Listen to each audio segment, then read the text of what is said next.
আসসালামু আলাইকুম। শুরু করছি মহান আল্লাহ রাব্বুল আলামিনের নাম নিয়ে, যিনি পরম করুণাময় এবং অসীম দয়ালু। আমি ফাহিম শাহরিয়ার, আমি বগুড়া জেলা ছাত্র দলের বিজ্ঞান ও প্রযুক্তি বিষয়ক সম্পাদক পদের দায়িত্বরত রয়েছি। একই সাথে আমি জিএফ সাইবার ফোর্সের আহ্বায়ক কমিটির একজন সদস্য আর কি। তো আমি আপনাদের সামনে আজকে আসার কারণ, বিএনপির যে 31 দফা, এই দফাটা নিয়ে আসলে সাধারণ মানুষের কাছে সাধারণভাবে ব্যাপারগুলো তুলে ধরার জন্য এসেছি। আমার এই ভিডিও সিরিজ থাকবে 31 দফার ওপর 31টা সিরিজ। তো আমি সর্বপ্রথম আসলে শেষ থেকে শুরু করতে চাচ্ছি আর কি। তো আমি যেহেতু শেষ থেকে শুরু করতে চাচ্ছি, 31টি দফার 31 নাম্বার যে লাস্ট দফাটি, আমি সেটা নিয়ে আজকে আপনাদের সামনে তুলে ধরব। কেন জনাব তারেক রহমান এই 31 দফা তৈরি করলো। আসলে 31 দফার যদি কথাটা বলি, 31 নাম্বার দফাটি হচ্ছে সাধারণের জন্য কি করা লাগবে, নাগরিকদের জন্য একটা ভালো থাকার একটা ব্যবস্থা, আবাসন ব্যবস্থা রাখা হবে। সে আবাসন ব্যবস্থার লক্ষ্যটি হচ্ছে যে কৃষি জমি নষ্ট না করে, এই যে আমাদের পাশে দেখতেছেন কৃষি জমি, আপনি যদি ওই দিকে তাকান দেখেন বাড়ি করছে, এগুলো কিন্তু আসলে একসময় আবাদি জমি ছিল এবং ওই জমিটাও আবাদি জমি ছিল, কিন্তু আসলে পরিকল্পিতভাবে প্রকল্প না থাকার কারণে হুটহাট আসলে বাড়ি হয়ে যাচ্ছে, জমিগুলো নষ্ট হয়ে যাচ্ছে। কারণ সামনে দিনগুলোতে সবচাইতে বড় সংকট যেটা মোকাবেলা করা লাগতে পারে সেটা হচ্ছে খাদ্য নিয়ে।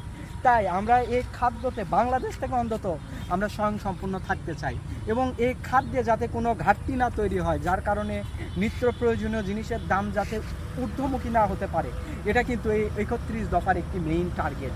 একই সাথে প্রতিটা মানুষ, আপনি দেখেন ওই দিকের বাড়ির দিকে যদি আমার ক্যামেরা নিয়ে যায়, দেখেন একটা বাড়ি ছাদ ঢালাই, আলহামদুলিল্লাহ অনেক ভালো আছে, কিন্তু আপনি ওই কানির দিকে যদি খেয়াল করেন দেখেন ওখানে একটা টিনের বাড়ি, এটা কিন্তু পুরো একটা ফাঁকা জায়গা, ঝড় উঠলে ওই বাড়ির কিন্তু একটা ব্যাপক পরিমাণ ক্ষতি হইতে পারে।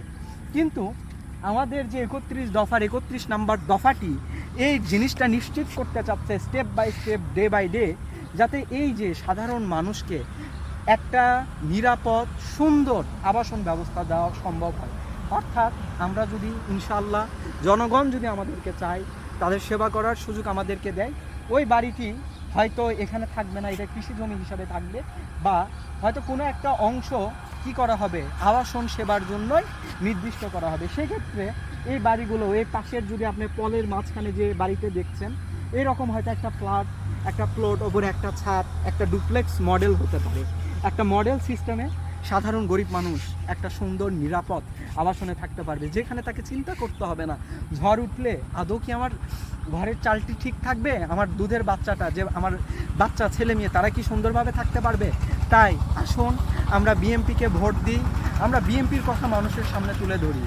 এটি একটি গণমানুষের দল, শহীদ জিয়াউর রহমান এটার প্রতিষ্ঠাতা, আপনারা তার সম্পর্কে অবগত। আমরা জানি বিএনপির কিছু সুবিধা ঘটিত কিছু ব্যক্তি, নেতাকর্মী, তারা আসলে অনেক ধরনের কিছু করছে, এটা আমরা অস্বীকার করছি না, তারেক রহমানও এটা অস্বীকার করছে না। এটা একটা ভালো সাইন যে তারা চাচ্ছে দলকে আগাতে। তো আমাদের সাথে আসুন, যদি নির্বাচনে আসতে পারি, আমাদের জননেতা আগামীর রাষ্ট্রনায়ক তারেক রহমান যদি সুযোগ পায় ইনশাআল্লাহ, তাহলে দেখবেন আমাদের দলে এই ধরনের যে সমস্যাগুলো আছে আমরা এগুলো শুধরে, এটি একটি যেমন শহীদ জিয়ার সময় ভালো মানুষের দল ছিল, তেমন ভালো মানুষের দল হিসাবে আমাদেরকে পাবেন। এবং আপনার নিরাপদ আবাসন ব্যবস্থা নিশ্চিত করতে এবং খাদ্যর ঊর্ধ্বমুখী টানকে লাগাম দিতে এবং নিজের জীবনের নিরাপত্তায় এগিয়ে আসুন। আগামী ভোট আপনার একটি ভোট আগামীর জন্য হতে পারে, এটি আপনার একটি অধিকার আদায়ের শ্রেষ্ঠতম সিদ্ধান্ত। তাই আমরা আপনাদেরকে বলছি, আমরা ফেব্রুয়ারির মধ্যেই আমরা নির্বাচন চাচ্ছি, আপনারা বিএনপিকে ভোট দিবেন এবং আমাদের 31 দফা মাধ্যমে আপনারা সেবা গ্রহণ করবেন।